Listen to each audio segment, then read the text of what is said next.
आणि 2100च्या संदर्भातला योग्य तो निर्णय हे शासन, मुख्यमंत्री फडणवीस साहेब, उपमुख्यमंत्री, मंत्रिमंडळ हे त्यानिमित्ताने घेईल.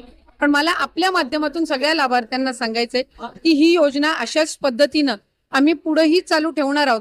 आणि कुठे या ऑगस्ट महिन्यामध्ये या मुख्यमंत्री माझी लाडकी बहीण योजनेला 1 वर्षाचा कालावधी, यशस्वी कालावधी हा पूर्ण होत आहे. साधारणपणे आम्ही जवळपास 2.25 कोटी ते 2.5 कोटी महिलांना या योजनेअंतर्गत आम्ही लाभ देत आहोत. रक्षाबंधनच्या पूर्वसंध्येलाच आम्ही घोषित केलं होतं की जुलै महिन्याचा हप्ता वितरित करण्यात येईल आणि त्यानुसार 2 दिवसापूर्वीपासूनच याची प्रोसिजर चालू झाली आणि लाडक्या बहिणींच्या खात्यामध्ये रक्कम जमा व्हायला ही कालपासून सुरुवात झालेली आहे.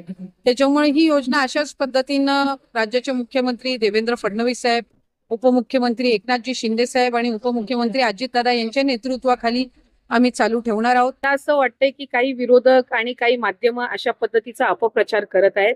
या आधी सुद्धा 2-2.5 लाखापेक्षा अधिक महिला ज्या निकषामध्ये बसत नव्हत्या त्या अपात्र झालेल्या आहेत. पण त्यावेळेला त्या संदर्भातली दुर्दैवानी माहिती ही त्या ठिकाणी माध्यमांकडून दिली गेली नाही. आता ती योजना यशस्वी झाल्यानंतर या संदर्भातला एक अपप्रचार केला जातोय की आताच ही स्क्रुटिनी चालू केली आहे. ऑक्टोबर मध्ये पण झालेली आहे, डिसेंबर मध्ये पण झालेली आहे.